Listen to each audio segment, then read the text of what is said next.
Hello everybody. It's a bit nerve-wracking to be the last speaker, so if tensions are flying high in my head, please forgive me. And also forgive me for my English, since that my tongue doesn't cooperate with my brain, so I sometimes have difficulties pronouncing things. So, big thank you for Richard for inviting me here, and a big thanks for the organisers, and I'd like to specifically thank for the march yesterday. It's a very special event to have in an academic conference. That doesn't ever happen, so really, really huge thanks to the local organisers as well. During this talk I'm going to be showing images that might be quite disturbing. They come from Finnish undercover footage taken by activists within the last 4 years.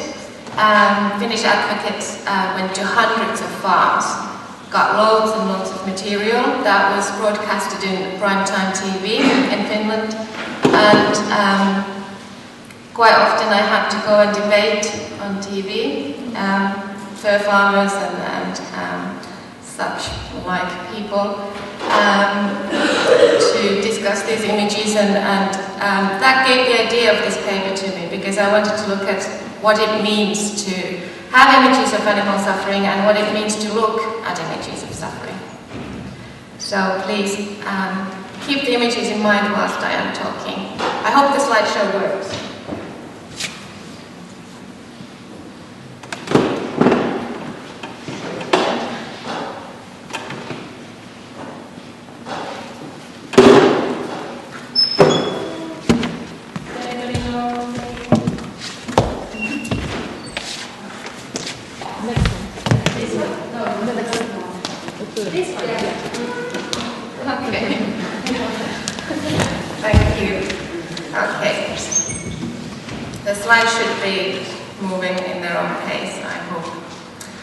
Animal advocacy has introduced the world to images of non-human suffering that are often difficult, if not impossible, to look at. The reason why these images have been utilized is clear. Images of suffering cause the type of a shock that is often needed for a person to become aware of a moral problem. That is, images of suffering may pave the way for the variety of interruptive encounters or epiphanies, the importance of which Levinas and Derrida famously emphasized. Suffering is so raw, so acute, that it interrupts the self-absorbed lifestyle nurtured by the anthropocentric society. Particularly visual representations of suffering in their vividness can cause such a stir that one simply cannot continue as if nothing had happened. Instead, we stop in horror, and finally, also it is hoped, recognize what the society is doing to non-human animals. However, are there times when suffering should not be rendered into an image to be looked at? Susan Sontag has explored this question beautifully in her book regarding the pain of others. According to Sontag, the moral permissibility of the act of looking depends on our ability to act on behalf of the victim. As long as images of suffering raise the desire to do something in order to help the sufferer, they should be produced and they should be looked at. In fact, we face a duty to look at such images. We have to force ourselves to face them, as long as they can provoke moral change. However, the problem arises when there is absolutely nothing the viewers can do. In other words, it is problematic to look at suffering which we can do nothing about. The danger is that lack of ability to erase, the lack of ability to help erases normative concern, and instead lures us to view images of suffering by pure aesthetics. That is, because we know that we cannot do anything, we forget about morality and instead concentrate on the spectacle of suffering from a viewpoint of curiosity and visuality. This again opens the door for a worrying possibility. Rather than concern, images of suffering may provoke pleasure. As Sontag points out, suffering is often represented as a spectacle in classic paintings.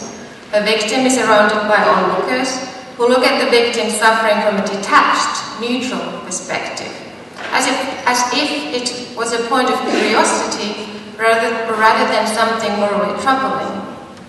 In Sontag's opinion, the message behind these paintings is that the suffering in question cannot be stopped, that there is nothing the onlookers can do, and this gives the onlookers the right to forget about concern and concentrate rather on the visual display in front of them.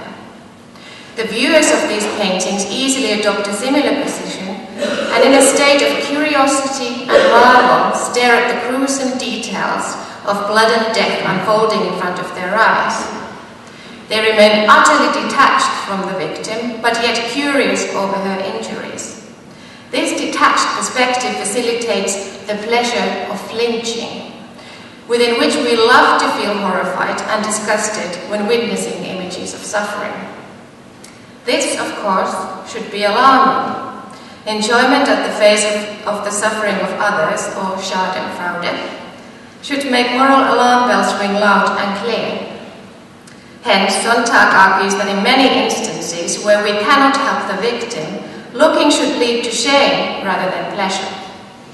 She uses Goya's The Disasters of War as an example of a work that invites such shame. In this work, images of suffering are accompanied by captions such as "one cannot look." Therefore, the moral element should not disappear with our inability to help the victim. Rather, it stays and concerns our very character. The question becomes, what type of beings are we to enjoy looking at the suffering of others? These claims have much relevance in relation to given types of footage of animal suffering captured on film for the purposes of enjoyment and entertainment. Nature documentaries are the most obvious example, as they repeatedly concentrate on the most harrowing aspects of animal life, in order to bring forward explicit and prolonged scenes of suffering for the curious audiences back home to watch in excitable horror. Although this question is rarely asked, one cannot help but wonder what it means from the viewpoint of our own humanity and moral character, if we so eagerly watch as deer are torn to pieces, or as zebra is slowly crushed in the jaws of an alligator. But do these views have any relevance in the context of advocacy? As already argued, the promise of action is the impetus that drives advocates to show images of animal suffering. Yet, worryingly, some do approach the images via curiosity and even see them as entertaining. As any advocate can testify, including myself, there are surprisingly many that laugh at the images of non-human suffering and stop to ridicule them. Now, it is often argued that this is a defense mechanism, that these people do not actually find animal suffering amusing, but in fact disturbing, and deal with their emotions via laughter. However, the worrying possibility is that for some, these images are a genuine source of entertainment. Now, reasons besides pure mindless sadism for this are twofold. Firstly, images of animal suffering are not interpreted in a vacuum, but instead their reception depends on how the viewer perceives those that show the images to her. For many, animal advocates remain a source that is viewed via the lens of oddity and absurdity. They attack deeply rooted anthropocentric notions, and as a result are depicted as highly anomalous. The images that they offer are interpreted with this in mind, and therefore what should have been deeply moving representation of animal pain may turn into an amusing testament of how sentimental or deranged the advocates are. The images are ridiculed because their presenters are ridiculed. One reason for the public oddity of advocates stems from the lack of explicit and careful public justification for what they are doing. And I mean justification that takes place in the media and on the streets, not only in books rarely read by the general public. In essence, advocates lack a comprehensive public voice, and as a result, images of non-human suffering are easily linked to sentimentalism, extremism, or even terrorism, other marginal negative labels pushed forward by the society. Secondly, the cultural and political perspective from which images are viewed plays an important part in how those images are interpreted. David Campbell claims that, and I quote, "If photographs fail to induce action, the fault lies not with photography, but with the larger system which provides viewers with victims and then presents them as under, outer, or otherwise marginal in comparison to the normal, centered society, while punishing them either directly or through moral inaction and indifference." In short, audiences are told that they do not need to care because it is just those others that are suffering. This is clear in the animal context. Anthropocentrism marks non-human suffering as less significant, which allows for audiences to bypass images concerning it as irrelevant. The obvious solution is that images of non-human suffering need to walk hand in hand with a narrative that positions non-human beings as morally valuable individuals, that is constantly anchoring them on moral viewpoints may prevent images of suffering from becoming a mere detached aesthetic that can be used as entertainment. Here, advocacy needs to develop a public voice that pays continuous attention to its own credibility and the types of messages that it sends forward. The question is, does it only shout puppy killers on the streets, or does it seek to put forward moral arguments that could persuade even those puppy killers? Images of non-human suffering need to be clearly tied to a wholesale critique of the institutional reasons that cause such suffering. As Stanley Cohen has argued, in order to interpret images of suffering, we need moral knowledge next to factual knowledge. And this is evident also in relation to imagery of non-human suffering. With such normativity in hand, pleasure of lynching is much harder to come by. Advocates face also another problem. The contemporary Western societies are arguably witnessing a naive eagerness for moral nihilism. As already Alistair MacIntyre manifested in his seminal work, After Virtue, contemporary thought has encouraged a consumeristic and instrumental approach to morality.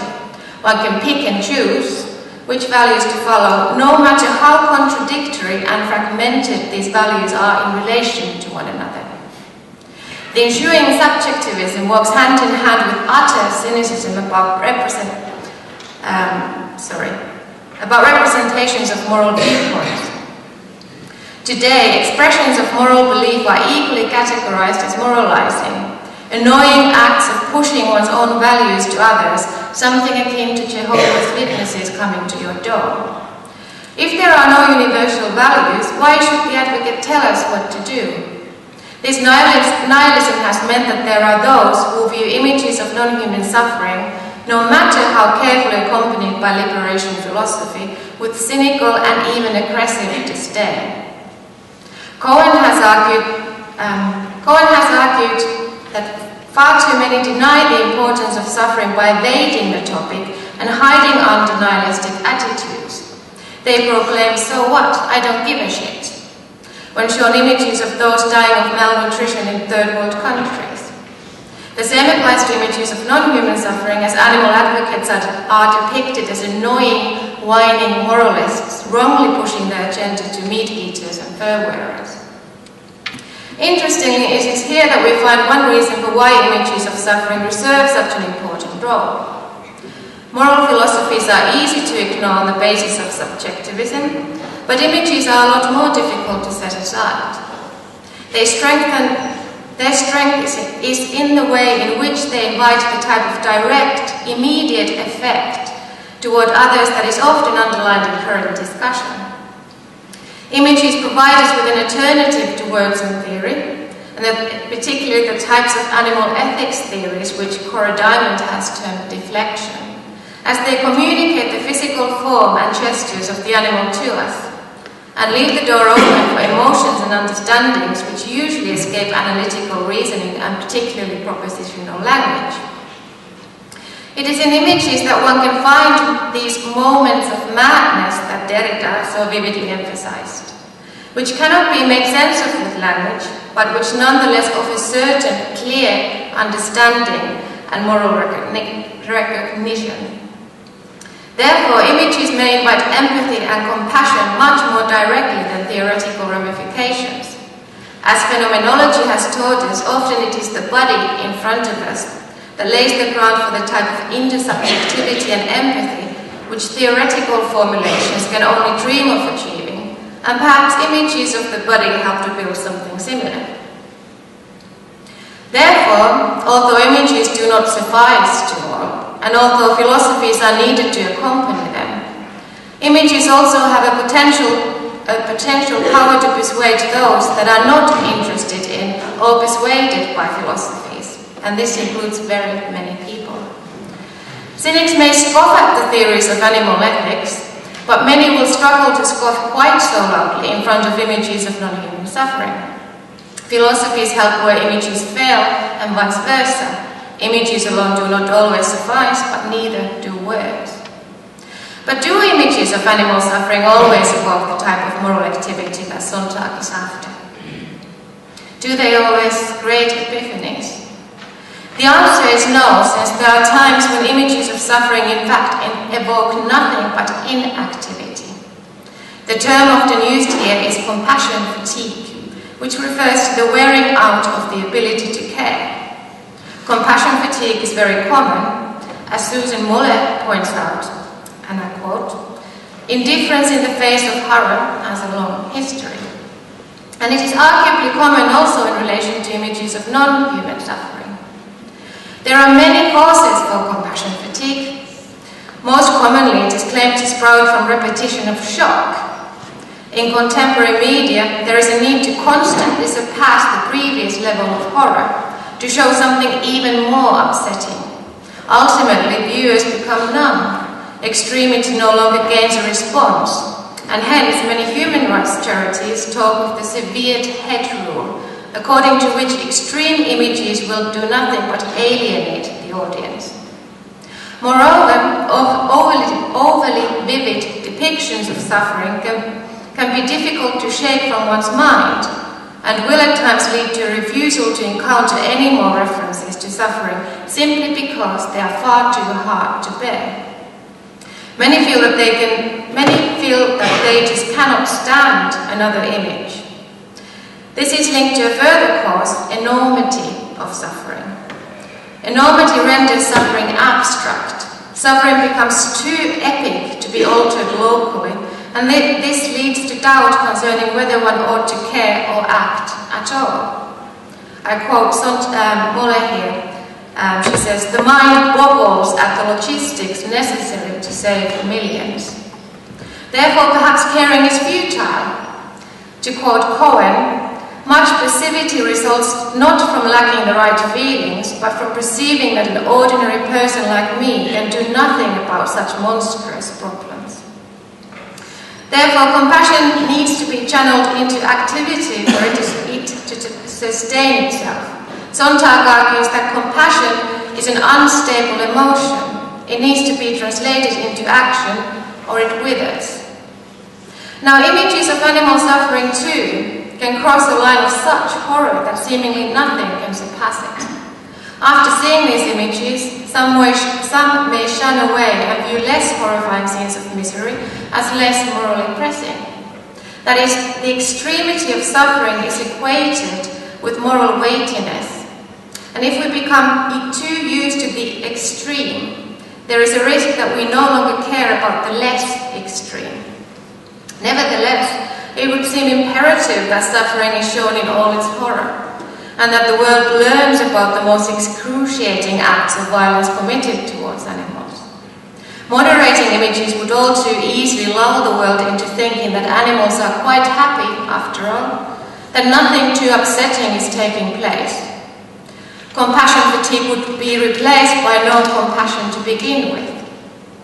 Moreover, since the suffering of animals is so marginally broadcasted in the media, and since it still remains a hidden taboo, the society is very reluctant to notice, let alone address. Shock tactics are needed. When the cultural ethos is so strongly anthropocentric, One needs strong tools with which to create cracks on that ethos and thus gain attention. Therefore, what remains hidden, yet so terrifyingly common, needs to be brought into the light with full force, and at times this requires raw and absolute explicitness. However, extremity ought to be accompanied by efforts to invite action and optimism that something can indeed be done. With a hint of confidence that there are options for action, extremity may not be so off-putting. The fatalistic feeling that there are no causes of action to take is arguably the most pressing reason for compassion fatigue in the animal context. The numbers alone go beyond our grasp, tens of billions each year. How could one begin to have any impact? Offering images without tools of action can be futile, and therefore what is required are routes of battling anthropocentric violence. That is, instead of one's presumed inadequacy, emphasis should be on acting upon and criticizing the causes of suffering. And I quote Susan Muller, being able to help survivors is intrinsically more engaging than feeling paralyzed by the moment of death. Therefore, it is not enough to show images of non-human suffering. Also, new and efficient forms of effecting a change, dipped in thick layers of optimism, need to be mapped out. If activity justifies the act of looking, images need to be accompanied with clear alternatives for action, and here far more options besides the obvious, veganism or signing a petition, are needed. Now, pictures of suffering have disturbing connotations also for another reason. When moments of suffering are captured, that suffering risks becoming eternal, and the evil behind it risks becoming real once more. That is, by a representation, suffering and the powers that caused it to be are given a permanent form. What is so troubling about this permanence is that suffering is deeply aversive and deeply private. We wish for it to never happen, and experiencing it is always intrinsically subjective. With images, what was a private moment that should never have existed becomes a public entity that will never fade away. This is an issue faced by J.M. Coetzee's character Elizabeth Costello, with whom I'm sure everybody here, or most of you, are familiar with. Costello reflects on whether a book detailing the horrors of torture and executions in the Holocaust era should have been written at all. She ponders, and I'm quoting, "That is what Paul West, novelist, had written about, page after page after page, leaving nothing out. And that is what she read, sick with the spectacle, sick with herself, sick with a world in which such things can take place, until at last she pushed the book away and sat with her head in her hands. Obscene. Obscene because such things ought to not take place, and then obscene again because having taken place, they ought not to be brought into the light, but covered up and hidden forever in the bowels of the earth. Like what goes on in the slaughterhouses of the world if one wishes to save one's sanity." So that was a quote from Coetzee's Elizabeth Costello. Coetzee's Costello is unsure of whether reading about suffering has any positive effect, and whether one can write about it without being permanently scarred. For her, telling stories of utter violence reproduces the suffering that once took place, and by so doing gives flight to evil once more. Therefore, representations of suffering and evil should have no place. And I quote again from Coetzee, "She chooses to believe that obscene means off stage. To save our humanity, certain things that we may want to see, and we may want to see because we are human, must remain off stage." Coetzee's character realizes in herself an excitability to read, dislikes it, and declares, much like Goya, "Let me not look." In comparison to the contemporary society's desire to show even the most graphic scenes of violence, Coetzee's views seem odd. Yet the logic behind them is clear. There is something deeply unsettling about reducing private moments of utter aversiveness and violence into ordinary objects to be looked at. Scenes of suffering and violence should never be targets of curiosity and gaze, simply because they should never have happened. And as for us, to look at them means that something very fundamental may be missing from our morality and humanity. There is an interesting correlation here, as Costello advocates animal rights and speaks vehemently against animal exploitation. As employed in the quote above, she finds the horrors of slaughterhouses equally disturbing as those met by the victims of Nazis. Costello even declares that slaughterhouses are a place of ultimate evil. She says, if Satan is not rampant in the abattoir, where is he? And she wishes that they were not rendered into a spectacle either. Hence, the suffering that is endured by countless of domesticated animals each day should, perhaps, not be imprinted into images, for there is something deeply obscene about letting such private moments of utter horror and violence become ordinary objects of indifferent human gaze.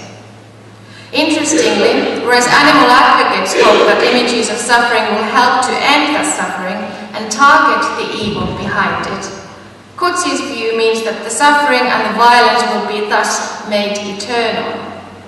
Hence, Coetzee describes Costello as a person who no longer wants to see suffering of animals put forward for all to see. And I quote from Coetzee again. Until she thought better of it, she had no qualms about ripping people's faces in, for instance, what went on in abattoirs. It would seem that Costello has now had a second thought and has realized that she does not want to give the evil residing in animal industries any permanence. She doesn't want to see descriptions of violence towards animals. What should we make of this? Whilst there is something very poignant about Costello's views, she is also somewhat hasty in her conclusions. An alternative interpretation is that it is not the representation of suffering that forms the primary problem, but rather how these representations are received. Arguably, it is when they become a source of entertainment that images of suffering reproduce what Coetzee calls evil. Yet, when the act of looking includes the possibility of a moral epiphany, looking loses its obscenity. Images of suffering feed evil if approached without a moral perspective, and yet, when images of suffering have the potential to cause moral awakening, not showing them feeds perhaps an even greater evil, that of complete ignorance. Now let's think of the most typical undercover footage of animal suffering, which usually involves animals in extreme states of suffering. Is it right to have such images live forever, to have the moment of utter fear and suffering imprinted in film? One struggles to avoid the wish to wipe them clean, to destroy them, as if the suffering itself would cease to exist if one just did not capture it on film.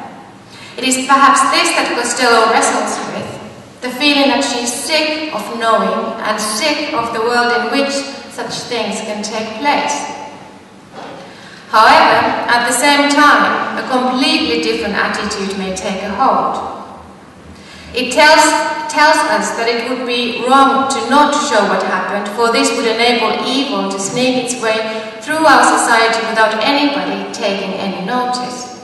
It is the not being seen and the not being known that give evil its frightening stamina and power. Hence, it has to be remembered that suffering does not cease to exist as long as we do not photograph it, and that in fact the evil, as Costello uses the word, behind it becomes stronger and more potent in the absence of images. Whereas Costello asks us not to look, one could also perhaps be urged to look. Now, photographs of suffering serve an important function as they are, and I quote from Sontag, a means of making real, or more real, matters that the privileged prefer to forget. In fact, Sontag argues that images haunt us. We cannot forget what we saw, and instead become preoccupied with and troubled by the suffering of others. Therefore, perhaps we should all be haunted by images of non-human suffering. Just as Elizabeth Costello, perhaps we should become exposed to the non-human condition and let it scar and wound us for life.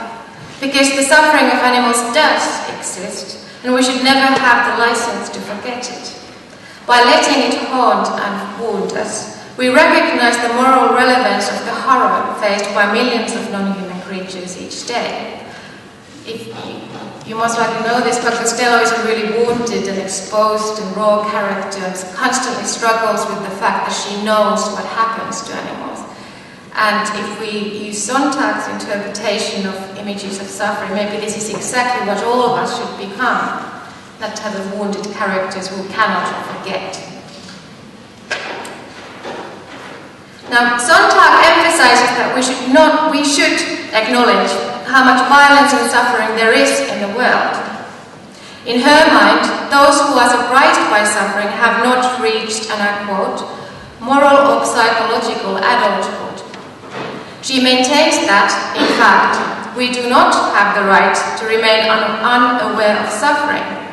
She argues, no one after a certain age has the right to this kind of innocence or superficiality, to this degree of ignorance or amnesia. On the basis of this, Sontag argues that images of suffering not only can, but should haunt us. They may be imperfect in many ways, but they serve a vital function in not letting us forget. This clearly applies also to non-human suffering. Whereas Costello suggests that we do not have a right to look, it can be argued that we do not have the right to not look, at least in those circumstances where looking is necessary for moral epiphanies. Now, one crucial reason why images have such a strong normative impact is the way in which they individualize and familiarize sufferers. Suddenly, distant, faceless and generic others become concrete, specific beings whose expressions and suffering we can witness.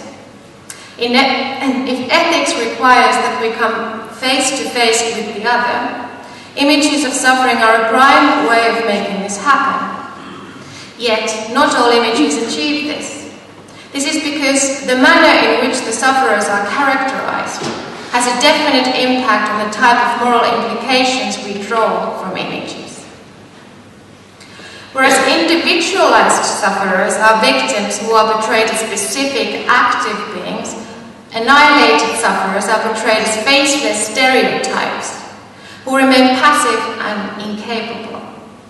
Lili Chuliaraki, I don't know how to pronounce that name, argues that while the former invite ethics, the latter, the pacified victims, are easily ignored. In their generic passivity, they seem too different from the viewer, too alien to be cared for. The ease with which annihilated sufferers are ignored is worsened by the way in which they are often depicted through reference to their bodies rather than their minds. Concentrating on bodily injuries can fetishize the victims and even dismantle or fragment them into collections of separate, curious bodily features. This leads to detachment, within which moral response becomes improbable. The audience only sees blood and guts, and no individual behind them. Therefore, individuation of the sufferer is important from the viewpoint of normativity. Sufferers must be shown as specific, active creatures, not as passive bodies. This is evident also in the context of non-human suffering. Images of animal suffering need to be careful not to emphasize the physical too much over the individual as a whole. And when I've been doing activism, I've often encountered people who are really curious about what the images that are on the placards actually contain, and they ask, oh, what body part is that? What's happening there? And they have absolutely no concern for the image as such. They're just curious over the body spectacle in front of them. The individuality of victims can be hidden in various ways, three of which are especially important. The first is quantification, within which sufferers are portrayed as generic masses rather than individuals. The moral consequences of quantification can be severe, as it has famously been placed as a warning sign of a genocide. Via quantification, sufferers become stereotyped and distant creatures who are ultimately unknown and valueless. Animals are often quantified in imagery that follows their anthropocentric narrative. In fact, contemporary Western cultures tend to see animals as masses, as faceless entities defined by various groups such as flocks, herds, packs, and so forth, or categories based on use such as farm animals, pets, or species. They are viewed as generic creatures, copies of the prototype of a cow or a rat. Every cow is the same. As Derrida has argued, perhaps the greatest generalization is the term animal itself, which forces into its jurisdiction a huge number of very different creatures, as if they were all one and the same. This makes it more difficult for audiences to recognize animal suffering, even when they are shown images of it, and you will see images of quantified animal suffering on those slides as well. Recognition of suffering requires recognition of an individual viewpoint, and when the latter is missing, claims of suffering may even seem absurd. It is important to show numbers. These images, I think, are important, even if they are quantifying. But in doing so, the individual must never be lost sight of. So the individual needs to accompany the quantified images in some form. Quantification is linked to the second way of stripping victims clean of individuality, and this is emphasis on passivity. For instance, citizens of the Third World are repeatedly portrayed as creatures who cannot look after themselves. They are desperate for our help, Western help, because they themselves cannot take action, also it's presumed. And this is why the child is the icon of African suffering. It's a helpless, passive creature who cannot do anything. Passivity re-establishes the patronizing notion of sufferers as incapable, helpless victims. This can be relevant also in the non-human context. Just as the starving are often shown as utterly passive beings, who with empty eyes, void of any individuality or even emotion, wait for their demise. Animals are often depicted as creatures who helplessly wait in their cages for the final blow. Again, it is important to show the type of apathy and depression that many animals are plagued with within animal industries. Yet, also other types of images are needed. Images in which the animals actively seek to alter what is happening to them, where they struggle at human hands, seek to escape, bite the bars of their cages, call out and yell, and make do with the very little that they have, hopelessly trying to build nests, to care for their young, to socialize and so forth. The animals are not passive even within the animal industries. They are constantly trying to make do with what they have. Whereas passivity is often linked to inanimate things or objects, activity tells us of individuality, and its normative importance lies precisely here. The third way of eradicating the individuality of victims involves physicalization. As Hannah Arendt famously pointed out, in the concentration camps human beings came to be seen as nothing but physical bodies and had to be processed. And this helped their dehumanization. Physicalization strips victims of dignity and turns them into something little more than matter. It can hide the specificity and individuality of the animal. She is most of all a body, not a creature with her own viewpoint to the reality. Again, it is important that the animal is shown not just as a bloodied creature, but also as an individual. Her face and gestures need to be communicated, not only the open wounds and the broken legs. That is, the individual behind the injuries needs to be brought forward. The animal must not remain just a body, but a somebody. It is only then that the animals gain a voice. It is only then that the animal gains a voice, becomes represented as a being capable of communicating her own pain to us. Julia Raki, again can't pronounce the name, clarifies, and I quote, "Without a face, expression or voice, these sufferers lack appellative power, the power to communicate to the spectators the condition of their misfortune." She talks of human sufferers here, and extensively describes how they are constantly portrayed as completely physical bodies, matter, with no individuality or experiences behind them.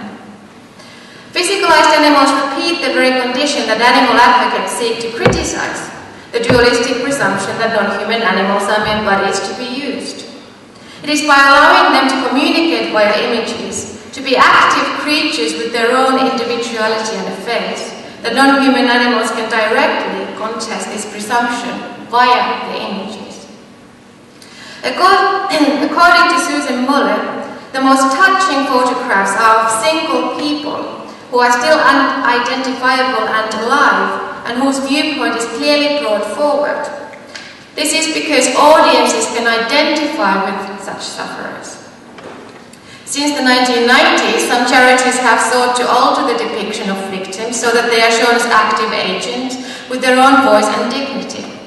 Yet, many have argued that there has been no proper push towards showing active, empowered victims. Rather, prominence has been on making the audience feel empowered. Therefore, instead of the victims, it is still usually the helpers that receive the position of active agents with a voice. To some extent, this also applies to non-human suffering and images thereof.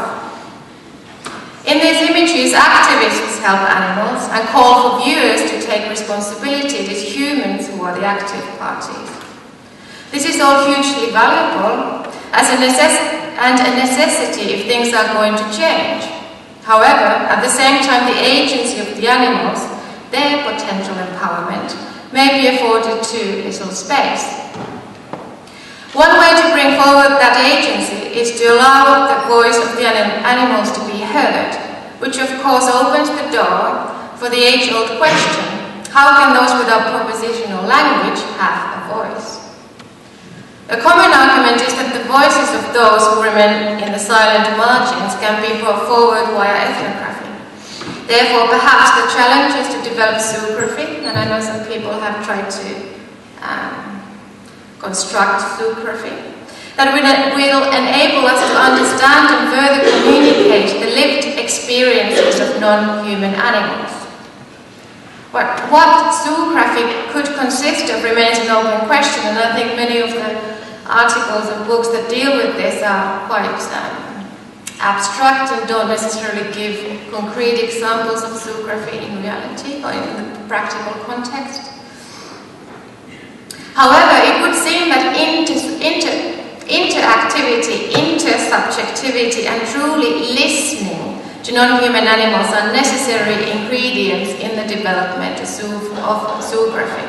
And here one example is Barbara Smuts, who's an ethologist and has produced brilliant articles about her own intersubjectivity with animals. And these seem to really be a fruitful basis for zoography to develop.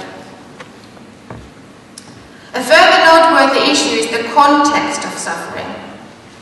Julia Raki, hope I got it right now, maintains that concreteness, linking suffering to its concrete basis, is crucial for the creation of compassion.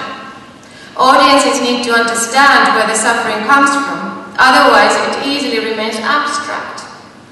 One danger here is naturalization, within which victims appear to be natural sufferers, and suffering itself becomes a natural, morally irrelevant phenomenon. Part of naturalization is that the causes behind suffering are not brought forward. For instance, the reasons why a famine is taking place are often simplified and distorted. Images of the starving can be icons of outrage, but they may achieve relatively little when the underlying causes are not brought to the fore. Therefore, stereotypic images tend to simplify the complexities behind suffering and thus prevent us from truly tackling its causes. This applies also to non-human suffering, the causes of which are rarely brought forward in any great detail. The suggestion often is that suffering boils down to exceptional and sadistic individuals, whilst the root causes of suffering, anthropocentrism, is left without due mention. That is, non-human suffering is not contextualized, and as a result, moral awareness and action become difficult to attain. The worrying possibility is that here, non-human suffering begins to appear natural and inevitable. It just happens, and there is nothing that can or even should be done to eradicate it. And nature documentaries obviously emphasize this notion all the time. Non-contextualization is not only the fault of welfareist literature, and this is an important point. It's rife in welfareist literature, but at times also liberationist literature reproduces it. Suffering is reduced to the acts of evil scientists, or evil universities, or evil industries, or evil slaughterhouse workers. Whilst the deep-rooted ways in which anthropocentrism thrives in the contemporary Western societies may remain hidden, and I'm talking about advocacy on a practical level. Violence towards animals is not the cause of individual entities, but rather springs from the very core of the anthropocentric mode of being which surrounds us everywhere. To tackle it requires a more holistic criticism than afforded by beliefs which pinpoint violence to a handful of evil then. One aspect of naturalization is the tendency to assume that suffering is the fault of the sufferers, thus the poor are the types of people who naturally suffer. As a consequence, suffering is seen as something unavoidable, which little can be done about. Us and them are separated, and they begin to seem almost subhuman.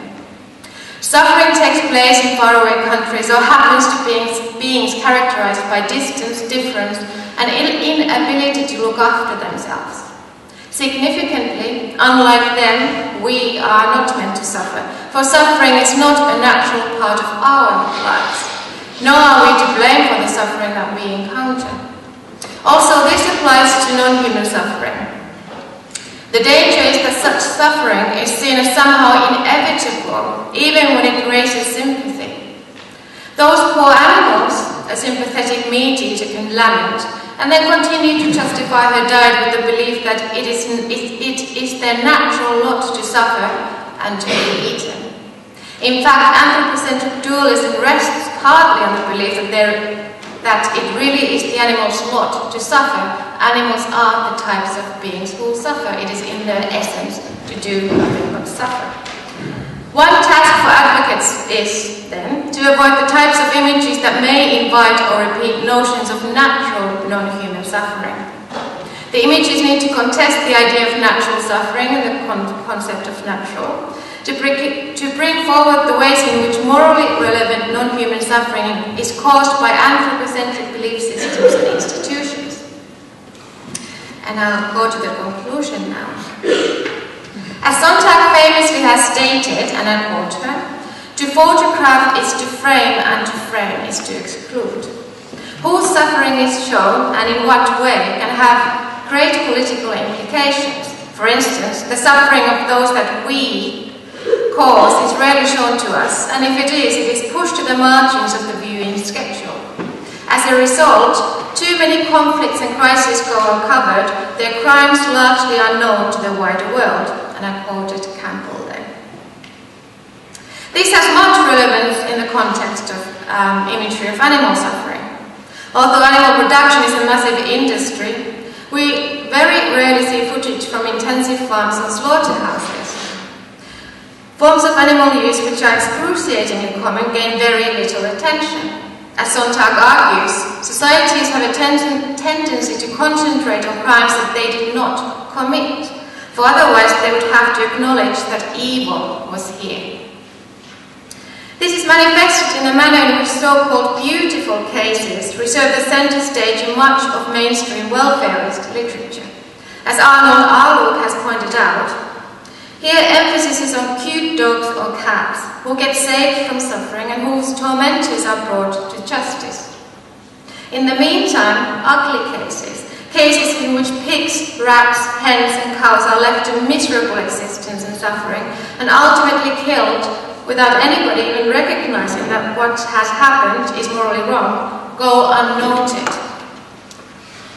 Animal advocates seek to bring visible that which has been hidden for so long. They're trying to change the way in which domesticated animal suffering has been hidden from the popular culture. In this, they are fulfilling an invaluable task. For images can communicate suffering and spark moral epiphanies in a way that words often fail to achieve.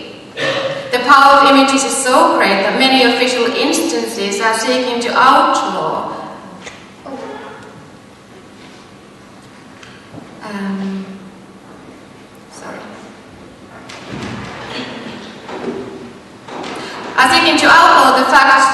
the act of recording what happens within animal industries. Therefore, Finnish activists who took these images, who willingly came forward with their own faces and showed the Finnish nation what happens in its pig farms, have been prosecuted. One of them is prosecuted with the threat of going to prison for 2 years, and they are facing a fine of 120,000 euros. A similar trends are happening all over Western countries. I know that some states in America are trying to outlaw any acts of taking undercover footage from farms. Therefore, it needs to be remembered that the act of broadcasting images of non-human suffering is a scarce resource that may soon become entirely illegal. After that, there will be nothing to look at.